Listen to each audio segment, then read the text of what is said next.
Hello guys, we are back with our next lecture. In this lecture, let us go through the core principles of software engineering.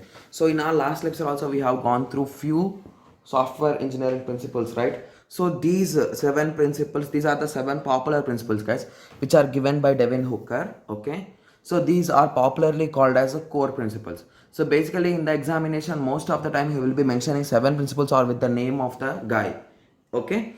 Okay, so let us go through the seven principles, guys. I'll be giving you the name and I'll be going through the theory. It's really simple and easy to understand, guys. I'll be explaining you while we are learning only. Okay, so the first principle is the reason it all exists. Okay, so the complete software is one which satisfies all the requirements by the customer's point of view, along with the client.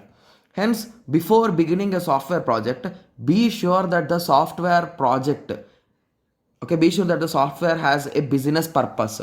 So basically whatever you are building, it should have a reason, guys. So the reason it all exists, so basically there should be a reason for whatever you are doing and whatever exists. So that is what this point says, guys. So basically if you are starting a project or a software development, you should have a clear idea that what will be the outcome of it and who will be using it. The customer's point of view, you should have a clear idea. Okay, similarly, keep simple and perfect. Okay, so assume that you made an application or Android app. It should be simple or complex to use, guys. It should be simple to use and it should be perfect. Perfect means it should be easy to understand. It should have some less number of bugs when compared to more number of buggy softwares, right? Yes. So the software design, even the design or the UI, it is popularly called as user interface. That should also be simple.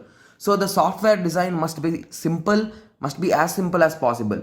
If there are too many interfaces in the system, it is difficult to construct and implement such a type of system. So assume that you made an app to go to download something or to do something. If there are multiple steps to travel for even to do a small task, so those kind of things will be an issues for the users, guys. Okay, okay, okay, so it should be easy to understand, it should be simple and perfect.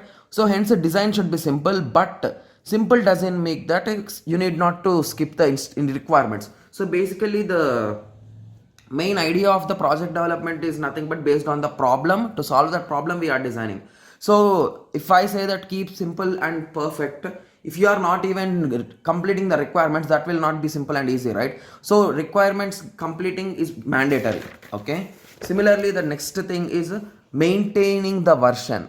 Okay, so basically whenever you are building something, you will be giving some version or vision. Sorry, it should be vision, right? So sorry for that. Maintaining vision. So basically if you are building something, you should be sure about that. You should be clear about the requirements and everything. So a clear vision is required for the success of the project. Should know what you are doing. Yes, exactly. So basically whatever you are doing, whatever you are building, you should have a clear idea that what you are doing and why are you doing that. Yes, okay. The fourth principle is that what you produce other will consume. So basically here you can assume that you are the program developer or software developer, right? So the users will be using it, so you are making it and others will be using it, so your product should satisfy them. So that is the main goal. So other members in the team may use the software analyzed which is analyzed, designed and constructed by one person in the team. After developing based on the customer feedback, improvements will also be made. That is nothing but we call it as maintenance, guys. Okay, similarly the principle 5 is nothing but be open to future. So basically in current generation technologies do change frequently, guys.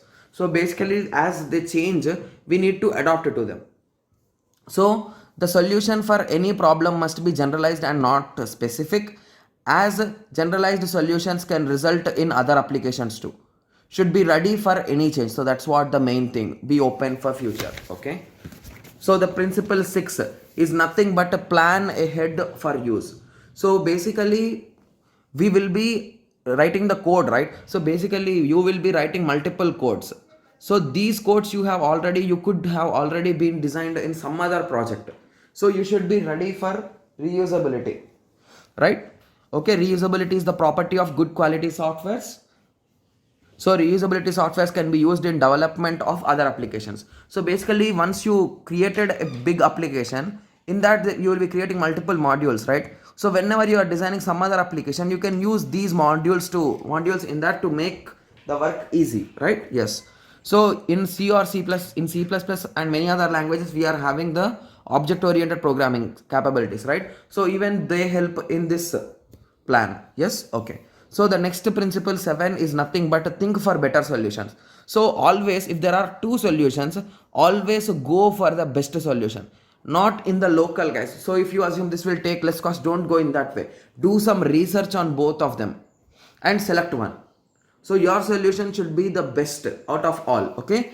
So when we think about something, if we are having solution and we think for better solution, as better or best ideas will not come in the first decision. So if you got one solution, so assume that you want to create an app for some particular, okay, so assume that you are trying to create a game.